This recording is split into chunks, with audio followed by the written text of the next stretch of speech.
전서 강의를 연이어서 하면서 하나님을 기뻐하시게 하는 삶에 대해서 우리가 연속으로 함께 살펴봤습니다. 우리가 크게 두 가지를 살펴봤죠. 하나님을 기쁘게 하는 첫째는 무엇이었습니까? 거룩이었습니다. 음란을 버려라, 거룩에 대한 얘기였고, 두 번째는 뭡니까 여러분? 서로 사랑하라. 여러분, 데살로니가 교회 성도들은 이미 사랑을 하고 있었어요. 데살로니가 전서 1장 3절에 보면 뭡니까? 믿음의 역사와 사랑의 수고, 그리고 소망의 인내가 있다. 사랑에 뭡니까 여러분? 사랑에 수고가 있었다. 사랑에 헌신했다라는 겁니다. 그 바울도 모르죠? 바울도 이미 여러분 9절에 보니까 너에게 쓸 것이 없으니까 우리가 마땅히 사랑하고 있는데 더욱 사랑하는데, 여러분 어떻게 사랑하라는 겁니까? 형제들에게 피해를 끼치지 말라는 거예요. 특히 경제적인 부분에 있어서 그렇습니다. 그래서 여러분 보면은 이 데살로니가 교회는요, 우리가 나중에 또 살펴보겠지만 예수님의 종말의 재림과 관련돼 가지고요, 데살로니가 후서에는 어떤 말 하냐면 일하기 싫으면 먹지도 말라고 그랬어요. 여기저기 돌아다니면서 일만 만들어내는 사람들이 있다는 겁니다. 주님이 곧 재림할 텐데 뭘 또 일을 하냐, 그러면서 그냥 하늘만 바라보는 사람. 근데 가만히 있으면 좋은데 여기저기 돌아다니면서 일만 만들고 간섭하는 사람들이 있었어요. 그래서 사도 바울이 뭘 말하고 있습니까 여러분? 그런 사람들 교회에 지면 되는 거예요. 먹고 사는 경제적인 부분을 지원하니까. 하지만 그렇게 하지 말라는 거죠. 자기가 육체가 건강하고 사지가 멀쩡하면 일할 자리가 있으면 뭡니까 여러분? 성도들에게 짐이 되지 말고 열심히 일을 하라는 겁니다. 일을 해서 자기가 먹을 것은 자기가 스스로가 책임을 지라는 거예요. 그래서 여러분, 안 믿는 사람들이 그런 모습을 보면서 뭡니까 여러분? 아이고, 예수를 믿는다고 하면서 남한테 짐이나 주고. 옛날에 여러분 보니까 거지 전도단이라는 게 있었어요. 예수 전도단이니까 거지 전도단이라는 게 있었어요. 이 전도단은 뭐냐면 시골 돌아다니면서 그냥 여러분 무의도식하는 거예요. 아무 집이나 들어가가지고 밥 주세요, 그래가지고 그 집에서 이제 밥을 제공받으면서 전도를 한다는데, 사람들이 얼마나 예수 믿는 사람들에 대해서 민폐잖아요. 민폐요. 근데 나중에 이렇게 사라졌어요. 그런 폐를 끼치지 말라는 겁니다. 그래서 여러분 보면은 11, 12절에 보면 또 너에게 명한 것 같이 조용히 자기 일을 하고 너희 손으로 일하기를 힘쓰라. 이는 외인에 대하여 단정히 행하고 또한 아무 궁핍함이 없게 하려 함에. 외인, 안 믿는 사람들이 볼 때 단정히 행한다는 걸 존경할 만한 사람. 정말 예수 믿는 사람 정말 달라. 이렇게 세상 사람들로부터 존중이 받을 수 있는 사람, 그리고 가난과 궁핍 가운데 세상 사람들에게 손가락질을 받지 않게 하기 위해서, 결론은 뭡니까? 하나님께 영광을 위해서 살아야 된다는 거죠. 여러분, 이 두 가지, 첫째 뭡니까? 거룩에 대해서 음란을 버려라. 두 번째로 뭡니까? 서로 사랑하는데 남한테 민폐를 끼치지 말라는 거죠. 오늘 우리가 함께 살펴볼 세 번째, 하나님을 기쁘시게 하는 삶은 어떤 삶인가? 여러분 13절에 보니까 자는 자에 관하여 이렇게 얘기하고 있어요. 페리라고 하는 단어가 시작되는데, 이때는 여러분 고린도전서에 이런 전체가 많이 등장하거든요. 어떤 거냐면 어떤 주제를 가지고 이야기하는데 새로운 대목으로 넘어갈 때 이 단어를 씁니다. 아마도 이제 여러분 보면은 고린도 교회는 이 단어를 많이 쓰는 거는 고린도 교회에 많은 문제가 있어서 바울에게 여러 가지 문의를 했던 것 같아요. 이런 문제는 어떻게 해결해야 되죠? 우상, 시장에 가니까 다 음식이 다 우상 제물로 나온 건데 이거 어떻게 먹어야 됩니까? 먹지 말아야 됩니까? 지금 우리가 애가 지금 관역해서 시집 장가를 보내야 되는데 이걸 또 결혼해서 이걸 어떻게 됩니까? 바울에게 여러 가지 문의를, 그 문의에 대한 한 가지 바울이 이제 다뤄주는 게 페리라고 하는 전치사로 등장하는데, 오늘 본문이 뭡니까? 바로 이 페리라는 거는 아마도 디모데가 이 교회를 갔다가 오면서 정말 많은 칭찬했잖아요. 정말 선생님 걱정하지 마세요. 믿음의 역사가 있고 사랑의 수고가 있고 소망의 인내가 있습니다. 그 거센 핍박 앞에서 끄떡없이 신앙이 견고하게 서 있고요, 선생님 야반 도주했다고 해서 원망하지 않고요, 선생님 정말 얼굴 보고 싶어 한다고 합니다. 바울이 이 말을 듣고 얼마나 기뻐했어요. 이제야 내가 살겠노라 하고 바울이 그렇게 고백을 했지 않습니까? 그러면서 근데 선생님 제가 갔다 다녀보니까 여기 교회 안에 좀 문제가 있어요. 어떤 문제인데 이 주님의 재림과 관련돼서 정말 잘못된 이해를 가지고 있는 것 같습니다. 그래서 여러분 우리가 이제 살펴볼 이 13절, 18절 그리고 5장으로 넘어가면 여러분 5장 그 1절에서 여러분 11절까지 말씀을 보면은 재림과 관련돼서 마지막 종말의 예수님의 재림과 관련된 주제를 가지고 사도 바울이 집중적으로 다루고 있어요. 그러니까 이 교회는 정말 사도 바울이 눈에 넣어도 안 아픈 교회예요. 여러분, 사랑하는 자들이라는 표현이 있어요. 바울이 사랑하는 자들이다 이렇게 표현인데, 여러분 이 사도 바울이 이 사랑하는 자들이라는 표현을 가장 많이 여러분 쓴 교회가 어느 교회냐면 빌립보 교회하고 데살로니가 교회입니다. 사도 바울이 이 아가포이라고 하는 사랑하는 자들이라는 단어를요, 사도 바울이 13개의 서신에서 5번 정도 사용합니다. 근데 그 5번 중에서 2번이 어디냐? 빌립보하고 데살로니가 교회에 씁니다. 그만큼 뭡니까? 이 마게도냐의 교회에 대한 바울의 애착이 있어요. 마게도냐의 교회는 여러 가지 문제도 있지만 특별히 이 거짓된 교사들의 그 잘못된 가르침 속에 이 교회들이 빠져 있지는 않거든요. 그 바울에 대한 신뢰가 되게 깊어요. 그래서 여러분 이 빌립보하고 데살로니가 전후서에 보면 특징이 뭐냐면 바울의 사도권에 대한 얘기가 안 나오잖아요.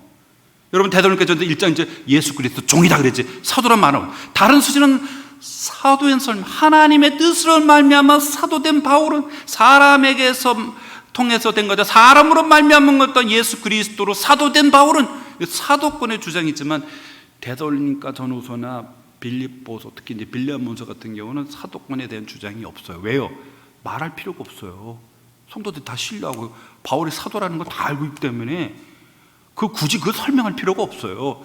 그만큼 바울이 여러분 사랑하는 자들이라는 표현을 그만큼 또 쓰고 있다는 것은 그만큼 데살로니가 교회나 빌립보 교회, 이 마게도냐의 교회는 사도 바울과의 그런 깊은 신뢰가 있는 여러분 교회인데, 그 교회에 문제점이 있었어요. 그게 뭐냐면 종말의 재림 신앙과 관련돼 가지고 여러분 오해를 하고 있는 사람이 있어요.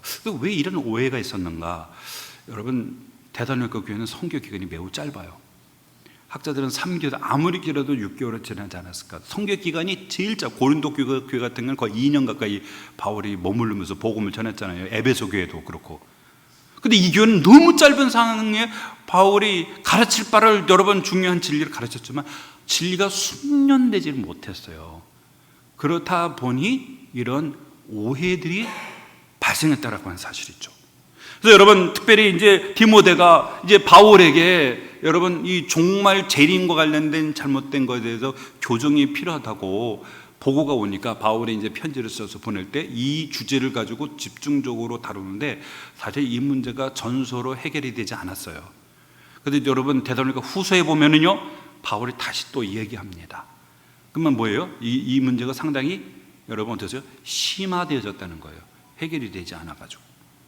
여러분 13절입니다. 형제들아 자는 자들에 관하여는 너희가 알지 못함을 우리가 원하지 아니하노니 이는 소망 없는 다른 이와 같이 슬퍼하지 않게 하려 합니다. 오늘 자는 자들이다 라고 표현했죠. 여러분 자는 자들이라고 하는 표현이 오늘 여러분 13절만이 아니라 14절에도 자는 자들도 그리고 또 15절에도 자는 자보다 잔다라고 하는 표현을 쓰고 있어요. 잔다라는 거. 여러분 잔다는 게 뭡니까? 말 그대로 우리가 밤에는 자야 되죠. 사람이 잠을 안 자고 어떻게 살아갈 수 있겠습니까? 최소한 사람은 하루에 6시간에 8시간은 충분히 숙면을 해줘야 여러분 낮에 우리가 활동하고 일을 할 수 있는 게 아니겠어요. 여러분 잠을 안 자고 살아가는 사람 보세요. 근데 놀라운 건요, 잠을 3일 동안 안 자고요 보름 동안 안 자는 사람도 있어요.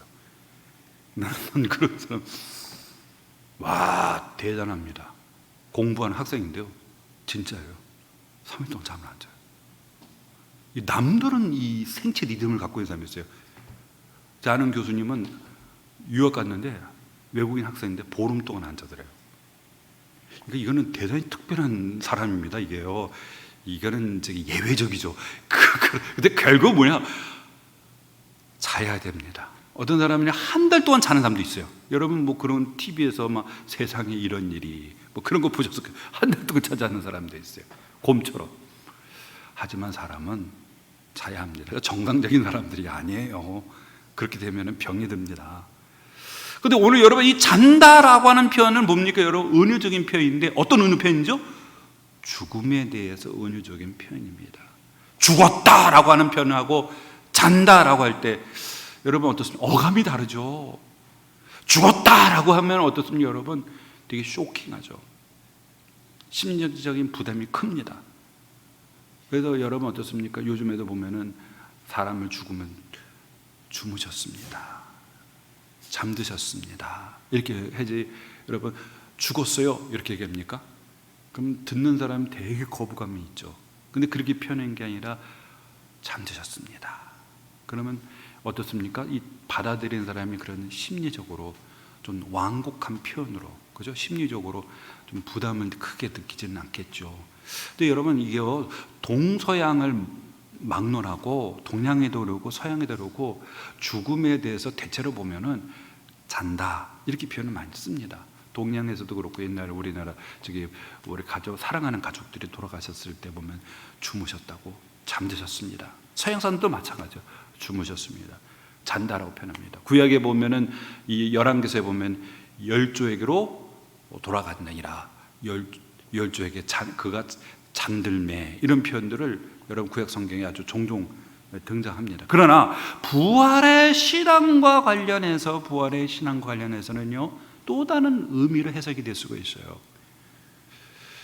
여러분 우리가 성경에 보면은 예수님이 야իր 알죠? 회당장 그 야이로의 딸이 병이 들었어요. 그리고 그 아버지가 예수님께 내 딸 좀 고쳐달라고, 가자. 야이로 집에 갔는데 그때 인터셉션이 일어났어요. 갑자기 혈류병에 걸린 여인이 나타나가지고 이 여인을 고쳐주는 바람에 시간이 지쳐 딱 도착하니까 막 사람들이 울고 통곡하는 거예요. 죽었어요, 아이가. 그때 예수님이 그 통곡하는 무리에게 이 아이는 죽은 것이 아니라 자녀니라 했더니 막 비웃었잖아요. 그때 예수님이 해당장하고 3명의 제자들을 데리고 들어가서 이 아이를 손잡고 달리다 군 소녀야 일어나라. 그 아이가, 죽은 아이가 영혼이 들어와서 일어나게 되잖아요. 그때 주님은 뭐라고 했죠? 분명히 뭡니까? 죽었어요. 근데 주님 뭐라고요? 잔다. 왜요? 잠시 후에 잠은 어떻습니까? 깨어나잖아요. 근데 그러한 부활의 신앙과 관련돼서 잔다 이렇게 표현합니다. 또 여러분 이 나사로죠. 나사로가 여러분 죽었을 때 병이 들었어요. 예수님이 계시는데 지금 사랑하는 그 정말 그 제자 나사로가 지금 죽어가고 있다고 예수님이 좀 빨리 와달라고 했어요. 근데 예수님이 이상하게 지연해요. 그랬더니 예수님이 출발할 때 뭐라고 합니까? 우리 친구 나사로가 잠들었느니라 했더니 옆에 있는 제자는 그 의미를 몰라가지고 잠들면은 잠시 후 깨겠나이다. 갔어요. 가서 도착해 봤더니 이미 죽어서 장례가 다 끝났어요. 그 무덤에 매장이 됐어요. 그런데 예수님이 나사로야 일어나라 했더니 죽었던 나사로가 3일이 지나면은 부패가 상당히 진행이 됐거든요. 그런데 그 세마포를 그냥 동요맨 채 일어나잖아요. 그래서 이 부활의 신앙과, 물론 동서고금에 보면은 우리는 죽음에 대해서 많은 사람들이 그 죽음에 너무 어감이 강하니까 그 유가족들을 어떻게 보면은 여러분 그 마음을 좀 더 어루만지기 완곡한 표현으로 잔다라고 표현을 하지만 성경은 부활의 신앙에서 새롭게 해석하는데 잠은 뭐라고요? 왜 잠이라고 하죠? 잠자는 사람 계속 자지 않잖아요. 아침에 햇빛이 뜨면 아침이면 깨나잖아요. 깨어난다는 거, 다시 살아난다는 것, 그런 의미에서 오늘 여러분 사도 바울도 잔다라고 설명해 주고 있는 것입니다. 근데 여러분 이 자는 거, 이 죽음에 관련해서 왜 이 바울이 집중적으로 다루고 있느냐라면 여기 보시면은 너희가 알지 못함을 우리가 원하지 아니한다. 상당히 여러분 어떻게 표현이 좀 완곡하게 표현했는데 이 표현이 뭡니까? 강조적인 의미를 갖고 있어요. 너희들이 명백하게 알기를 원한다는 뜻이에요. 예? 너희가 알지 못함을 우리가 원하지 아니한다라는 말은 뭐냐면 바울이 뭡니까? 좀 문장이 좀 이렇게 길어요. 뭡니까? 명백히 알기를 원한다는 걸 강조하고 있는 거예요. 이 부분에 대해서 명확하게 너희들이 알았으면 좋겠다는 겁니다. 무엇을요? 이는 소망 없는 다른 이와 같이 슬퍼하지 않게 하려 합니다. 라고 소망이 없는 다른 이와 같이 슬퍼하지 않게 함에 있다라고 말하고 있어요. 이게 바로 문제였습니다. 이게 바로 이 교회가 죽음에 대한 이해 해석. 사도 바울이 우리가 죽으면 우리는 신앙에도 상식적으로 어떤 일을 합니까? 우리는 죽으면 사도 바울의 고백처럼 디모데후서 4장처럼 그렇죠? 이제 이후로는 우리는 죽음으로 끝나는 신앙이 아니잖아요. 그렇죠? 우린 죽으면 또 다른 세계로 들어가는 관문이잖아요. 하나님의 나라 천국으로 들어가는 관문이지 않습니까? 예수님이 십자가에 못 박혀 섰을 때 한 강도가 예수여 당신의 나라가 임하거든 나를 기억해 달라 할 때 네가 오늘 나와 함께 어디요? 낙원에 이르리라 했어요. 여러분, 우리는 죽음으로 끝난 사람이 아닙니다. 죽음 이후에 우리는 낙원이 있고 천국이 있어요. 죽음으로 우리 분리현상이 일어나죠. 육체와 영혼이 분리됩니다. 그 육체는 육체의 고향인 흙으로 돌아가고 우리의 영혼은 어디로 가는 겁니까? 우리의 영혼은 하나님께로 간다는 사실이에요. 제가 전에 참 저희 교회도 마찬가지지만요, 장례 참 많이 다녀왔어요. 우리 교회는 요 근래는 없어요. 너무 감사해요, 여러분. 우리 교회 성도님들 오래오래 사셨으면 좋겠어요. 이제 저한테 목사님 저는 좀 힘들 것 같아요.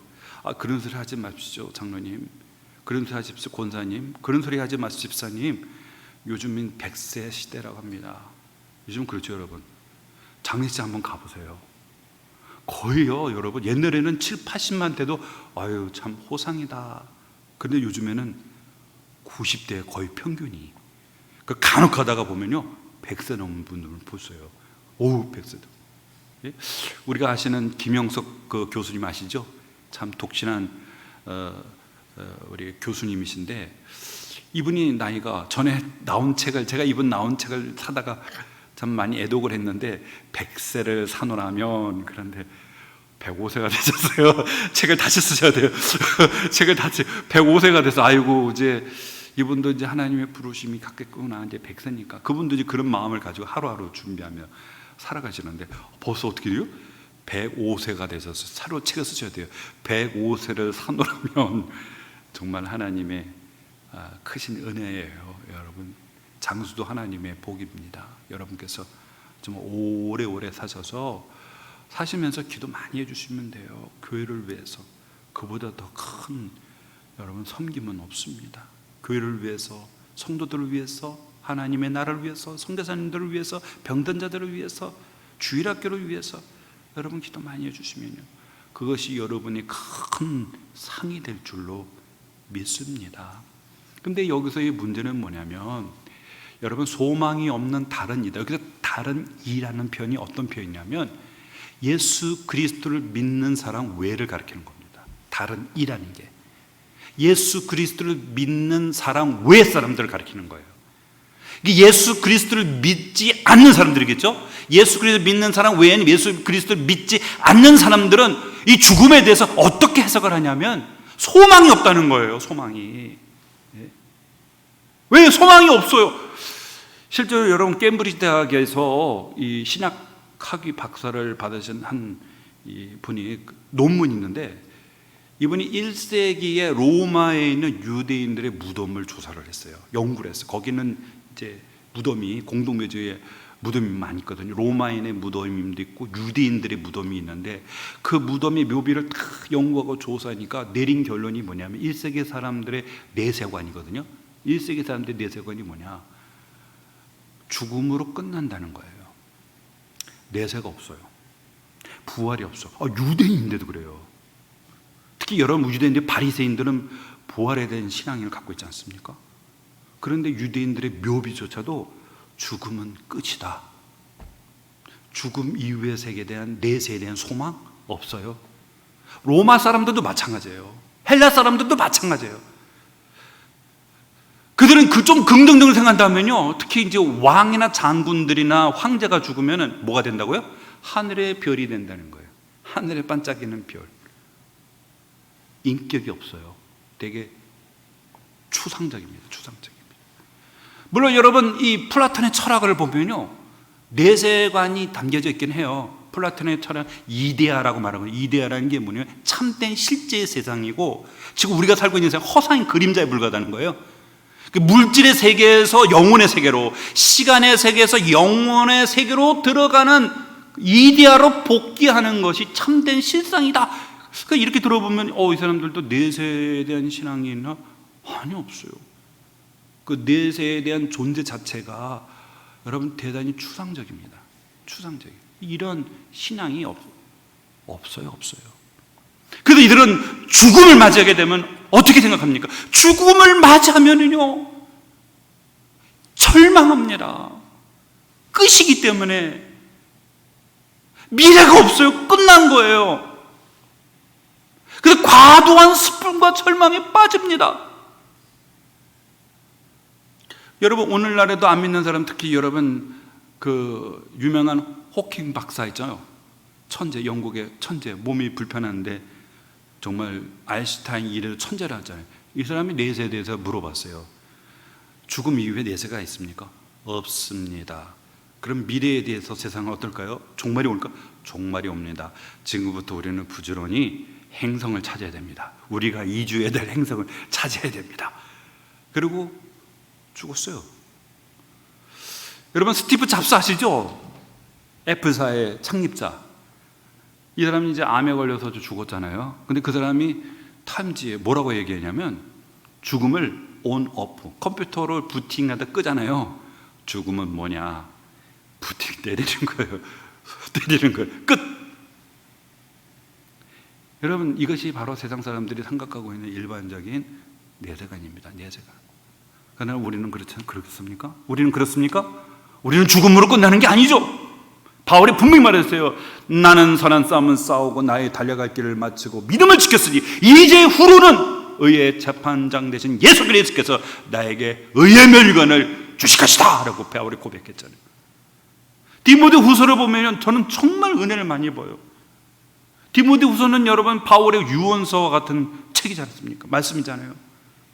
마지막 죽음을 앞둔 사형이 이미 언도가 되는 이 바울이 조금도 흔들림 없이 이제 남아서 하나님 나라 사역 감당해야 될 디모데를 향해서 얼마나 그가 격려하고 독려하고 힘써야 된다는 것을 여러분 편지를 통해 남깁니까? 복음을 사수하라, 복음을 지켜라, 복음을 전파하라, 때렸든지 묻었든지 복음을 전파하라. 바울이 그렇게 독려하고, 이제 후로는 끝이 아니다. 의의 재판장 되신 예수께서 나에게 의의 면류관을 주실 것이다 하고 힘차게 바울이 붓에 힘이 있잖아요. 그걸 마치고 있지 않습니까? 이게 바로 여러분 우리 기독교의 핵심된 신앙인 줄로 믿습니다. 그럼 목사님, 죽음 앞에서는 울지 말아야 하나요? 전에 여러분 그 2대 총장 김한란 박사 아시죠? 이 김한란 박사 참 여러 가지 요즘에 보면은 여러 가지 또 일제와 관련돼서 이런저런 얘기도 했지만 기독교적인 관점에서는 되게 신신한 분은 분명합니다. 이분이. 근데 이분이 마지막 죽기 전에 유언을 남긴 거 있어요. 내가 죽골랑 울지 말라는 거예요.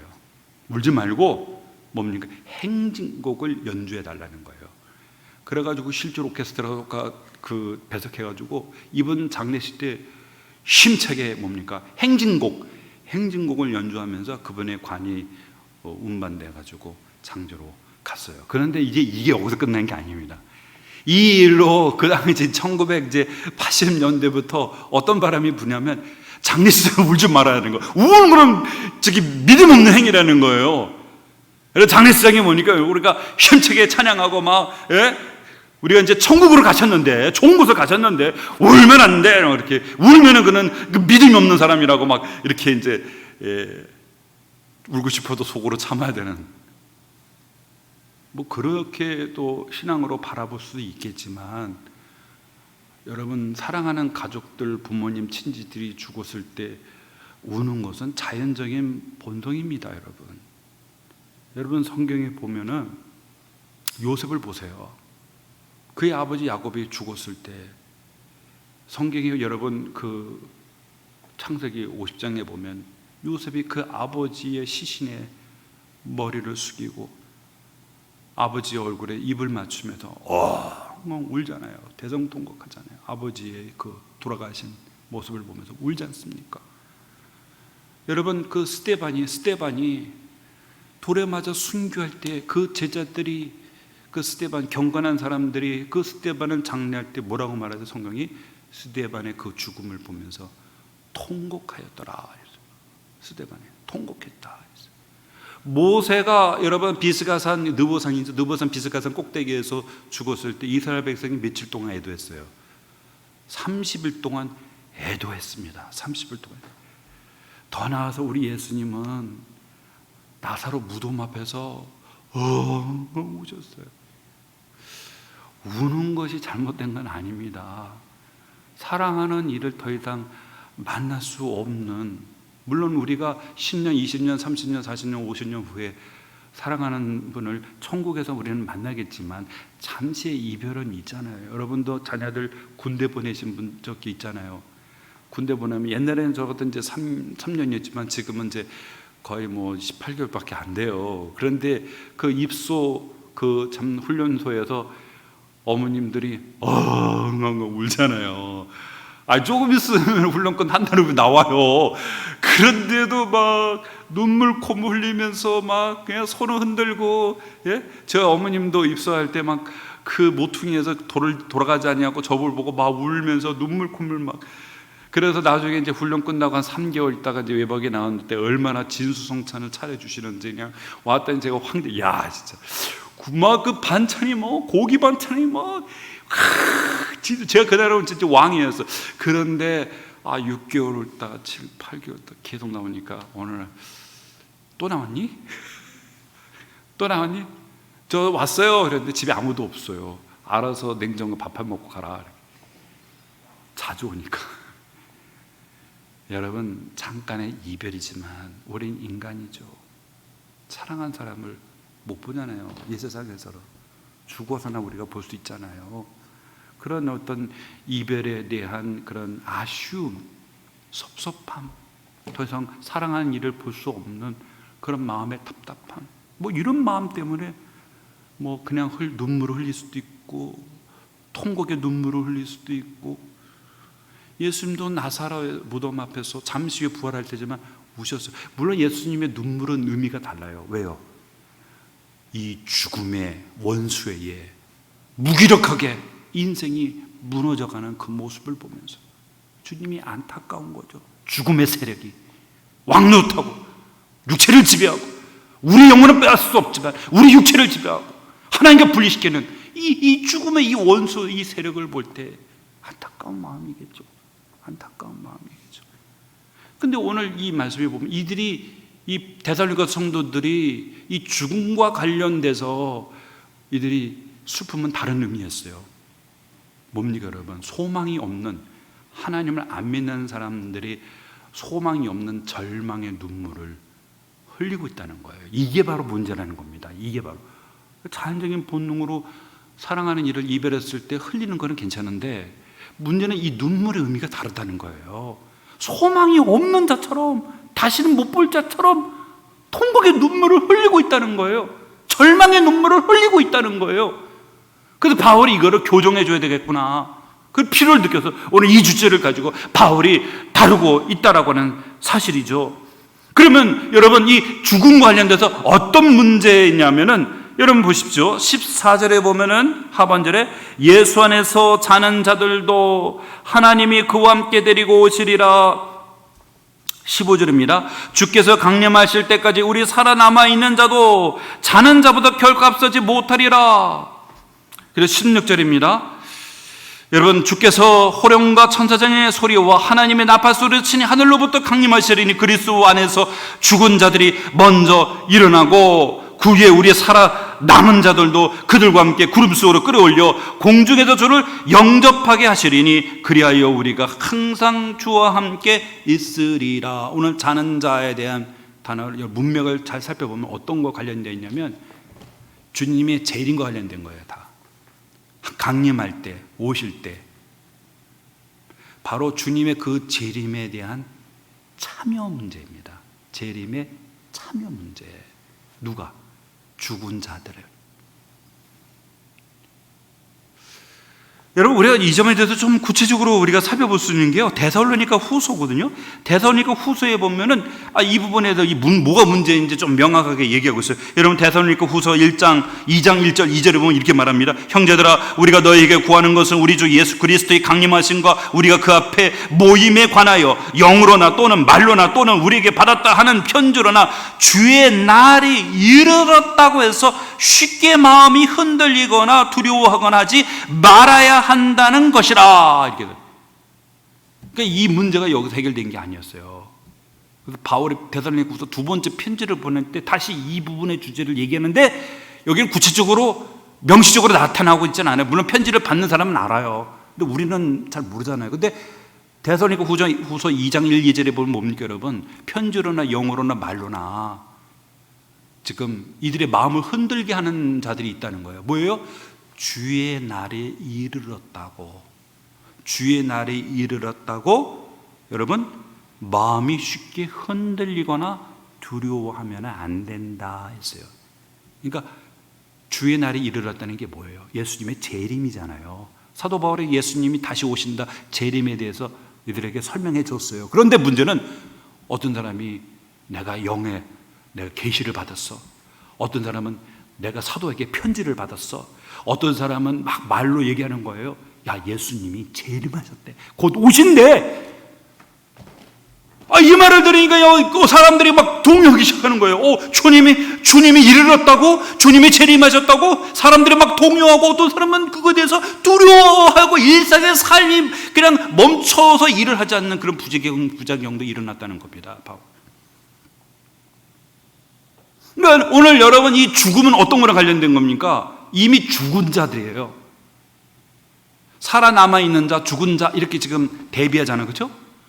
자는 자는 누굽니까? 이미 죽은 사람인데 예수님이 재림하셨는데 뭡니까? 참여 문제예요. 참여. 예수님이 재림하시는데 재림하기도 전에 죽었어요. 사랑하는 아버지, 어머니, 형제와 자매가 죽었어요. 그러면 주님이 재림하기 전에 죽었으면 이거 어떻게 되냐 이거예요. 주님 못 만나는 거잖아요. 주님을 못 만난다고 한다면 어떤 겁니까 여러분? 이들이 그것 때문에 과도하게 소망이 없는 자처럼 절망에 빠졌어요. 주님이 오시기 전에 이미 죽었다. 그 참여에 대해 큰 불이익이 있는 게 아닌가. 그 영광의 자리에 함께하지 못하는 게 아닌가. 이러면서 슬퍼한 거예요. 이러면서 슬퍼한 거예요 사람들이. 예?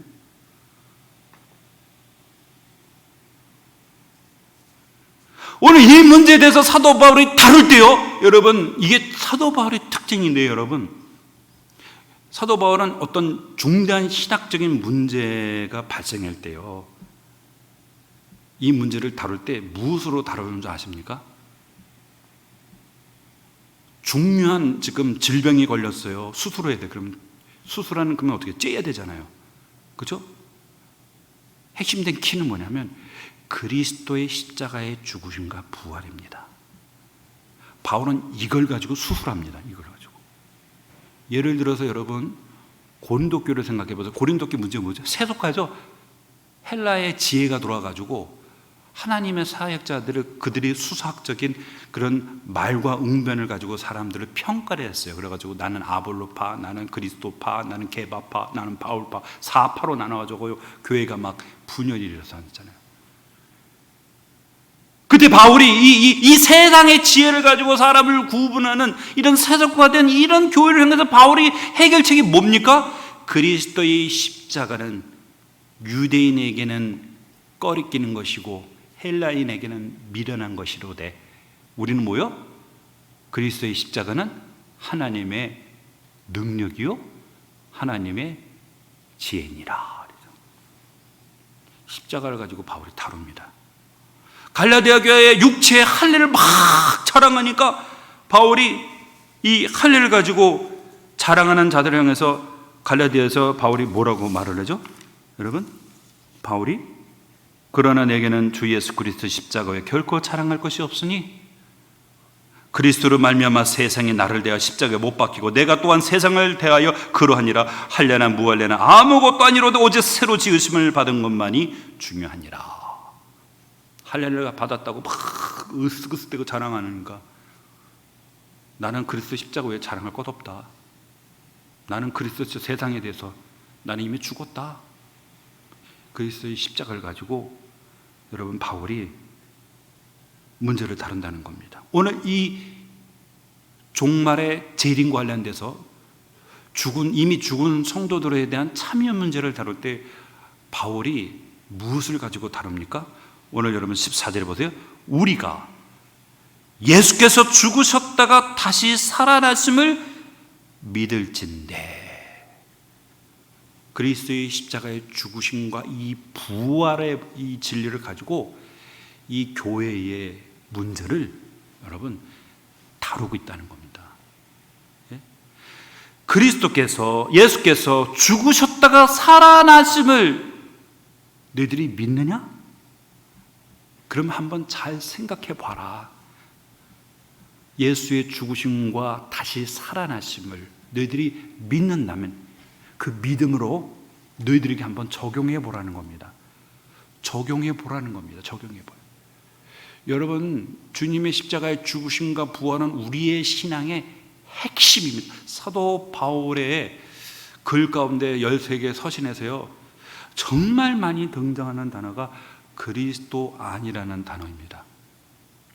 비슷한 게 뭐냐면 그리스도 안에, 그리스도와 함께, 그리스도를 통하여, 그리스도께, 이게 다 같은 비슷한 표현이에요. 여러분, 이 예수 그리스도 안에라고 하는 것은 뭐냐면 1차적인 의미는 그리스도의 역사적인 사건을 가리키는데 그 사건이 뭐냐면 죽으심과 부활입니다. 죽으심과 부활이에요. 죽으심과 부활. 그래서 고린도후서 5장 17절에 그런 누구든지 그리스도 예수 안에 있으면 새로운 피조물이라. 그리스도 예수 안에 있으면은 새로운 피조물로 만들어져요. 예수 그리스도의 공장으로 들어가면 새로운 피조물이 돼요. 어떻게 새로운 피조물이 됩니까? 우리를 새로운 피조물로 만든 게 뭐예요? 예수 그리스도의 십자가의 죽으심과 부활입니다. 예수 그리스도의 십자가의 죽으심으로 우리의 죄가 도말이 되고 3일 만에 예수님이 죽으셨다가 부활하셨잖아요. 그죠? 부활할 때 예수님이 새 생명으로 부활하셨어요. 이거를 우리가 믿음으로 고백하면 예수님이 십자가에 죽으심으로 우리의 죄가 도말이 되고 예수님이 3일 만에 부활하신 그 생명으로 우리가 다시 살아나는 거죠. 우리는 믿는다 할 때, 예수를 믿는다 할 때 예수 그리스도의 십자가의 죽으심과 부활을 믿는 겁니다. 그 믿음 속에서 하나님이 우리에게 새로운 창조의 역사를 하는데 새로운 피조물로 하나님의 형상으로 우리를 변화시키고 바꾸신다는 뜻이에요. 예수 그리스도는 영혼의 공장입니다. 그 공장에 들어가면은 새로운 사람으로 만들어져서 나온다는 거예요. 그런데 예수님의 그 생명, 여러분 예수님을 믿는데 죽으심과 부활을 믿어요. 예수님의 죽으심과 부활을 믿는다면 예수님의 그 생명은, 다시 살아나신 생명은 다른 부활과 여러분 다릅니다. 여러분 회당장 야이로의 딸이 죽었지만 다시 살아났죠. 지금도 그 딸 살고 있나요? 아니죠. 죽었어요. 나사로야 나오라! 나사로가 살아났어요.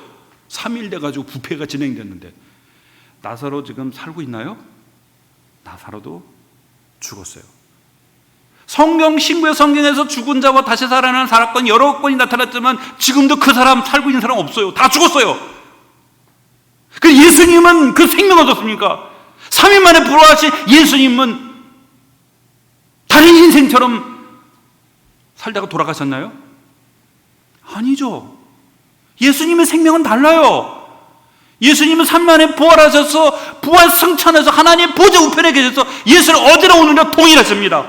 지금도 하나님의 보좌에서 다스리고 계시는 분이 예수 그리스도이십니다.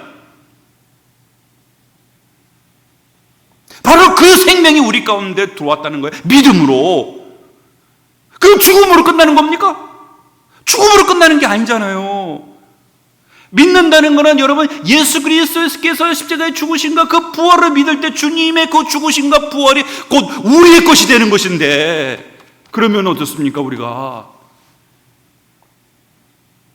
이 땅에 숨을 거두면 그것으로 끝나나요? 아니죠. 부활하신 주님의 생명이 우리 가운데 고동치고 있습니다. 우리 하남 주사랑교회에서 거쳐가신 우리 지금도 정말 서운합니다. 그렇죠? 저도 우리 교회 부임한 지 19년 됐어요. 얼마나 많은 분들이 떠났겠습니까? 지금도 보면 자리에 우리 사랑하는 성도님들의 흔적이 저는 보입니다. 예수 그리스도 안에서 돌아가셨어요. 그분들 다 어디 있어요? 죽음으로 끝났나요? 아니죠. 어디 계세요? 너가 나와 함께 낙원에 이르리라. 주님과 함께 계시다는 사실입니다. 예? 주님과 함께 계시다는 거죠. 여러분, 시간이 많이 지나서 말씀을 여기서 맺도록 하겠습니다. 우리가 예수를 믿는다라고 하는 것은 예수님과 우리가 하나로 연합이 되는 것을 뜻합니다.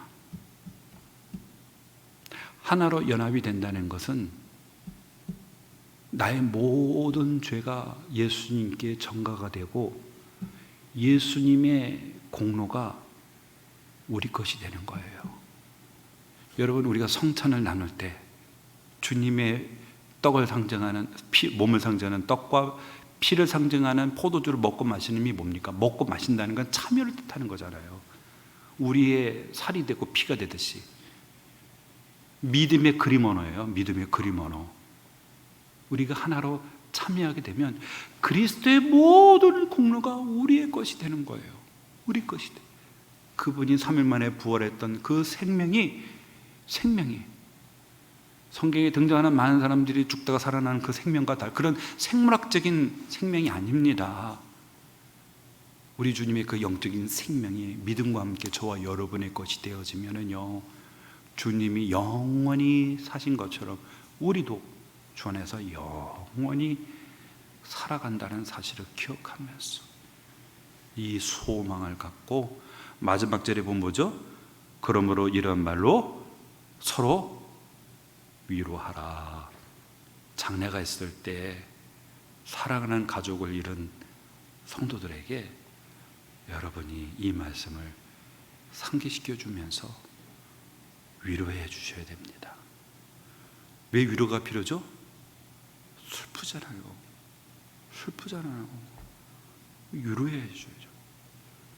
그리스도의 몸을 세워가는 저와 여러분 되기를 주 이름으로 축원합니다. 기도하겠습니다.